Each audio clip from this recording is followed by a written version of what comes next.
도널드 트럼프 대통령이 4월 2일 상호 관세 부과 방침을 재확인했습니다.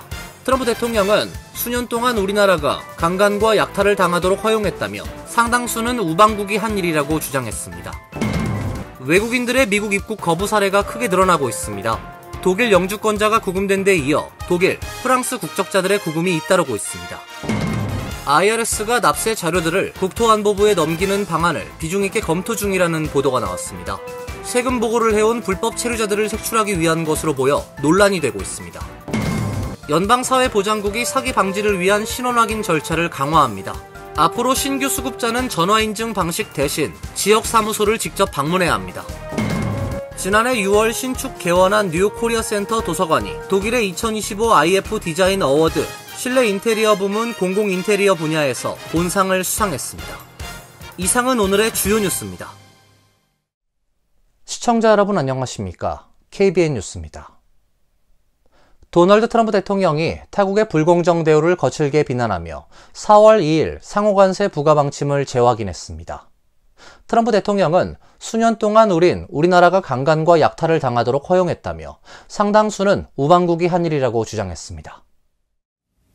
트럼프 대통령은 어제 공개된 폭스뉴스 인터뷰에서 시진핑 중국 국가주석과의 6월 정상회담 가능성에 관한 질의 중 돌연 나는 정상회담을 꺼리지 않지만 그 외의 일도 벌어질 것이라며 관세를 언급했습니다.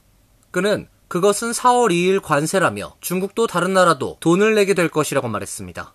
이어 우리는 세계 모든 국가, 우방과 적으로부터 갈취당해왔다며 4월 2일을 나는 미국의 해방이라고 부르겠다라고 말했습니다. 트럼프 대통령은 우린 모두에게 갈취를 허용하는 뚱뚱하고 멍청하고 어리석은 나라였다라며 우방 역시 미국을 갈취한 국가에 포함된다고 주장했습니다.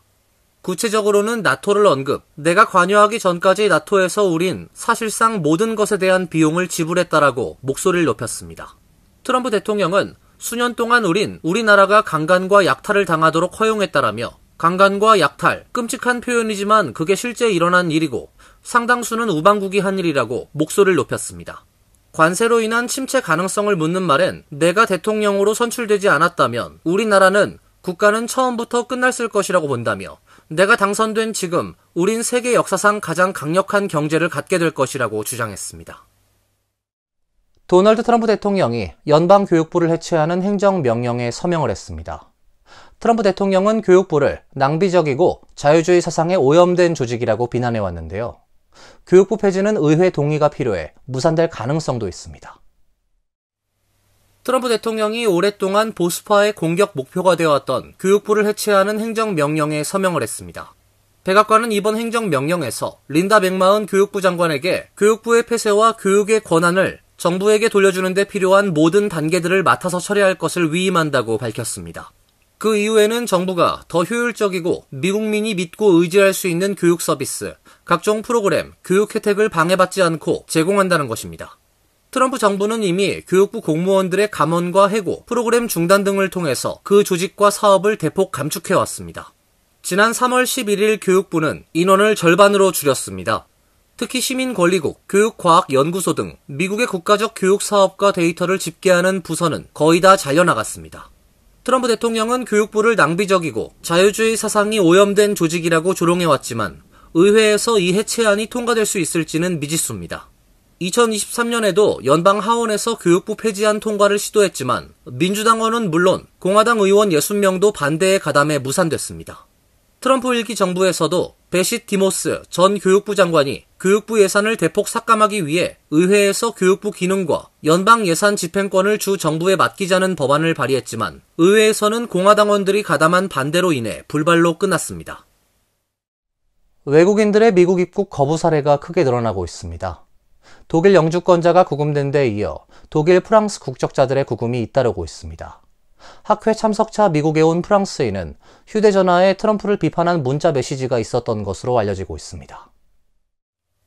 일간 가디언에 따르면 필리프 밥티스트 프랑스 고등교육연구부 장관은 AFP 통신에 보낸 성명에서 휴스턴 인근에서 열린 학회에 참석하려 한 프랑스 국립과학연구원 소속 연구원이 미국 입국을 거부당한 후 추방됐다는 사실을 알게 됐다고 밝혔습니다. 밥티스트 장관은 이 조치는 연구원의 휴대전화에 트럼프 행정부의 연구 정책에 대한 개인적인 의견을 표현한 동료 및 친구들과의 대화 내용이 담겨 있었기 때문에 미국 당국에서 취한 것으로 보인다고 말했습니다. 한 외교 소식통은 입국 거부가 이달 9일에 있었다고 전했습니다. 또 다른 소식통은 당국이 이 프랑스 연구원을 증오적이고 음모적인 메시지를 소지했다는 혐의로 고발했다고도 전했습니다. 미국에 입국하려던 독일 국적자의 구금도 잇따르고 있습니다. 슈피겔에 따르면 최근 독일인이 미국 출입국 과정에서 불법 체류자로 의심받아 구금된 사례가 최소 3건 발생했습니다. 25세 독일인 루카스 질라프는 지난달 라스베이거스에 거주하는 미국인 약혼자와 멕시코에 갔다가 미국으로 돌아오는 길에 국경 인근의 구금시설에 억류됐습니다. 그는 16일간 구금됐다가 독일로 돌아갔습니다. 베를린에 사는 29세 남성도 1월 말부터 6주간 같은 구금시설에 있다가 최근 독일로 귀국했습니다. 그는 멕시코에서 미국으로 국경을 넘을 당시 미국에 사는 친구에게 타투를 해주러 간다는 그의 말을 미국에서 일하려 한다는 뜻으로 잘못 해석한 것으로 보인다고 독일 매체들은 전했습니다. 연방국세청이 납세 자료들을 국토안보부에 넘기는 방안을 비중 있게 검토 중이란 보도가 나왔습니다. 세금 보고를 해온 불법 체류자들을 색출하기 위한 것으로 보여 논란이 되고 있습니다. CNN은 어제 연방법원에 제출된 서류를 인용, 트럼프 행정부 내부에서 국토안보부와 IRS 간의 납세자료 공유에 관한 논의가 진행 중이라고 보도했습니다. 행정부를 대리하는 앤드루 웨이스버그 법무부 소속 변호사 역시 법정에서 양 기관 간 정보 공유에 관해 진행 중인 논의가 있다라고 밝혔습니다. 구체적인 공유 대상 정보와 그 방법은 알려지지 않았지만 국토안보부가 적법성을 따져 특정인을 지목할 경우 IRS가 체류 자격을 갖추지 못한 이민자에 한해 정보를 제공할 것으로 보입니다. 체류 자격을 갖추지 못한 불법 체류자도 텍스 아이디를 발급받아 IRS에 등록해 세금을 납부할 수 있습니다. 이 경우 IRS는 제한적인 경우를 제외하고는 정보를 기밀로 유지해야 합니다. 지난달 국토안보부가 IRS에 불법 체류 의심자 70만 명의 주소를 요청했다가 거절당한 것으로 알려졌습니다.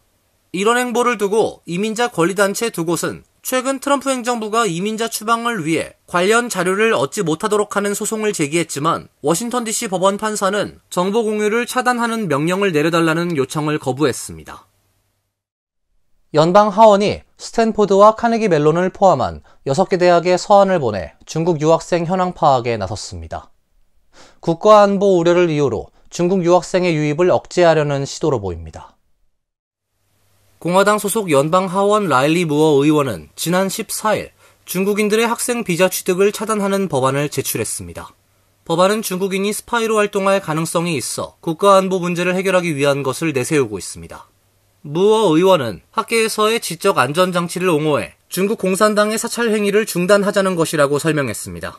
하원 중국 공산당 특별위원회 존 무레나르 위원장은 대학 총장들에게 서한을 보내고 다음 달 1일까지 중국 유학생 전체에 대한 자세한 정보를 제공해달라고 요청했습니다. 서한이 발송된 대학은 스탠퍼드, 카네기 멜론, 퍼듀, 일리노이, 메릴랜드, 남가주대로 중국 유학생이 많은 학교입니다. 요청 정보에는 학생들이 이전에 다녔던 대학, 학비 출처, 학생들이 참여하는 연구 유형 및 대학 프로그램 등도 포함됩니다. 무레나르 위원장은 중국 공산당은 미국의 주요 기관의 연구자들을 파견해 이중용도 군사적 적용이 가능한 민감한 기술에 접근하는 체계적인 파이프라인을 구축했다고 지적했습니다. 무레나르는 미국의 학생 비자 제도는 중국의 트로이 목마가 됐다며 이러한 추세가 해결되지 않으면 중국의 기술적 야망을 우리 비용으로 채워주게 될 것이라고 말했습니다. 뉴욕 국제교육연구소에 따르면 2023-24 학년도에 27만 7,398명의 중국인이 미국에서 공부했습니다. 연준이 올해 두 번째 통화정책회의에서 기준금리를 동결했습니다. 하지만 연내 두 차례 금리 인하 예측 입장은 그대로 유지했습니다. 연준은 어제 이틀간의 FOMC 정례회의 결과 경제 전망에 대한 불확실성이 커졌다며 기준금리를 4.25에서 4.5%로 유지하기로 결정했습니다. 지난해 9월 0.5%포인트 B컷을 시작으로 세 차례 연속 인하한 뒤 도널드 트럼프 대통령 취임 후 올해 이뤄진 두 차례 결정에서 모두 동결했습니다. FOMC 위원 만장일치로 의결됐습니다. 성장률 둔화, 실업률 상승과 물가 상승이 겹치는 스태그플레이션 국면이지만 트럼프 행정부의 높은 불확실성이 지속되면서 금리 조정에 신중을 기하겠다는 것으로 풀이됩니다. 연준은 2025년 미국 GDP 성장률을 1.7%로 예상했습니다. 지난해 12월의 2.1% 추정치보다 0.4%포인트 낮아진 수치입니다. 올해 연말 실업률은 4.3%에서 4.4%로 소폭 상향 조정됐습니다. 소비자 물가 상승률 전망은 기존 2.5%에서 2.7%로 0.2%포인트 상향했습니다. 트럼프 행정부의 관세 인상 여파가 반영된 것으로 연준은 장기적으로 2026에서 2027년에는 인플레이션이 둔화될 것으로 봤습니다.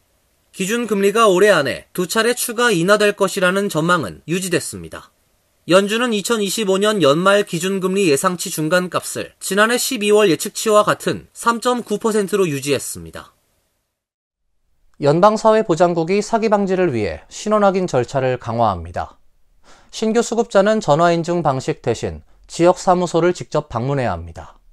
고령층과 장애인 등 취약계층이 큰 불편을 겪을 것이란 우려도 제기되고 있습니다. 연방사회보장국은 어제 새로운 규정을 발표하며 더 강력한 신원 확인 절차를 통해 사기성 청구를 방지하고 사회보장 급여와 기록을 보호하겠다고 밝혔습니다. 발표에 따르면 오는 31일부터 소셜 시큐리티 급여를 새롭게 신청하는 사람들과 기존 수급자 중 디렉트 디파짓 정보를 변경하려는 사람들은 전화가 아닌 직접 SSA 사무소를 방문해 신원 확인을 해야 합니다. 마이 소셜 시큐리티 온라인 서비스를 통해 신원 인증이 불가능한 경우에도 반드시 현장 방문이 필요합니다. 사회보장국은 지식기반 인증이 공공도메인에 있는 정보에 의존하기 때문에 사기 문제를 완전히 해결하기 어렵다며 새로운 대면 절차는 상식적인 조치라고 강조했습니다. 이어 현재 매년 1억 달러 이상의 디렉트 디파짓 사기 피해를 보고 있다고 전했습니다. 그러나 이번 조치는 노인 및 장애인 단체의 반발을 불러일으키고 있습니다. 특히 시골 지역에 거주하는 노인과 장애인, 이동이 불편한 사람들, SSA 사무소에서 멀리 떨어진 곳에 사는 사람들이 큰 어려움을 겪을 것이란 우려가 나오고 있습니다. 지난해 6월 신축 개원한 뉴욕 코리아 센터 도서관이 독일의 2025 IF 디자인 어워드 실내 인테리어 부문 공공 인테리어 분야에서 본상을 수상했습니다. 문화체육관광부는 오늘 뉴욕 코리아 센터 도서관의 수상 사실을 밝혔습니다. IF 디자인 어워드는 세계 3대 디자인상으로 꼽히는 세계 최고 권위의 디자인상 중 하나입니다. 세계적으로 가장 오랜 역사와 공신력을 인정하는 독일의 디자인 기관인 IF 인터내셔널 포럼 디자인이 주관합니다. 올해 대회에서는 66개국 작품 11,000여 개가 출품됐으며 국제 디자인 전문가 131명의 심사를 거쳐 수상작이 선정됐습니다. 시상식은 오는 4월 28일 독일 베를린에서 열리며 수상작은 IF 디자인 어워드 연감에 등록돼 출판됩니다. 뉴욕 코리아 센터 3층에 있는 도서관은 한국적 디자인의 독특한 아름다움을 세계 문화의 중심인 뉴욕 현지에 전할 수 있도록 각각의 서가를 한옥의 가구식 구조와 단청을 모티브로 디자인했습니다. 도서관 디자인을 담당한 최창학 소장과 김지영 소장은 현대 도서관의 소통 기능을 중점에 두고 경계 없는 도서관을 완성하기 위해 전통 건축의 자연주의와 한옥을 모티브로 그 공간적 아름다움과 기능적, 구조적 효용성을 재해석해 현대적 도서관 디자인에 적용할 수 있도록 했다고 디자인 의도를 밝혔습니다. 이어서 간추린 소식입니다. 재외동포청 산하기관인 재외동포협력센터는 어제 동포 차세대 인재 육성을 위해 인천대학교와 MOU를 체결했다고 밝혔습니다. 협약에 따라 양 기관은 차세대 동포 육성 사업, 차세대 동포 우수 인재 유치를 위한 장학 사업 등에 협력하기로 했습니다. 특히 양 기관이 보유한 네트워크 및 인적 물적 자원을 적극적으로 활용해 차세대 동포와 국내 청소년이 함께 세계 시민으로서 한민족 정체성과 글로벌 리더십을 갖춘 인재로 양성하는 일에 함께하게 됩니다. 옥스퍼드대 웰빙 연구센터가 오늘 발표한 2025년 세계행복 보고서에서 핀란드는 8년 연속 1위를 차지했습니다. 덴마크 2위, 아이슬란드 3위, 스웨덴 4위 등으로 유럽 국가들은 상위를 차지했으며 한국은 58위, 일본은 55위, 중국은 68위를 기록했습니다. 미국은 2012년 11위로 정점을 찍은 뒤 역대 최저인 24위로 떨어졌습니다. 미국은 지난 20년간 혼밥 인구가 53% 증가한 것이 특징으로 소개됐습니다. 하마스와 전쟁 중인 이스라엘은 8위로 비교적 높은 순위를 차지했으며 팔레스타인은 108위, 3년 넘게 전쟁 중인 우크라이나는 111위, 러시아는 66위를 기록했습니다. 원주민 보호구역을 침해하고 식수원을 오염시킨다고 주장하며 대형 송유관 건설에 반대하는 시위를 벌인 그린피스가 천문학적인 손해배상금을 물어야 할 위기에 놓였습니다. 노스다코타주 모턴 카운티 지방법원의 배심원단은 송유관 기업 에너지 트랜스퍼 파트너스가 그린피스 본부 그린피스 인터내셔널과 그린피스 USA를 상대로 제기한 소송에서 원고 승소로 판결을 내렸습니다. 배심원단은 그린피스가 ETP 측에 약 6억 6,690만 달러를 배상해야 한다고 판단했습니다. 이 중 약 3분의 2인 약 4억 400만 달러는 그린피스 USA가 부담해야 합니다. ETP는 당초 손해 규모를 3억 달러대라고 제시했으나 배심원단은 이를 2배가 넘는 금액으로 산정했습니다. 그린피스는 판결에 반발하며 항소 의사를 밝혔습니다. 아시아나항공은 4월부터 미국 노선에 마일리지 전용기를 운영한다고 밝혔습니다. 마일리지 전용기는 495석 규모의 초대형 항공기 A380이 사용되며 4, 5월은 LA 노선에, 6월엔 뉴욕 노선에 총 6회 투입이 됩니다. 해당 항공편 예약은 모두 마일리지로만 예약을 받게 되고 출발일 20일 전부터는 그때까지 팔리지 않는 좌석을 대상으로 유상구매 기회를 줄 계획입니다. 미주노선 마일리지 항공권의 경우 비수기 편도 기준 이코노미 클래스는 35,000마일, 비즈니스 스마티움 클래스는 62,500마일이 공제됩니다. 일부는 성수기 공제 기준이 적용돼 비수기 대비 50% 추가 공제됩니다. 환율과 증권 소식입니다.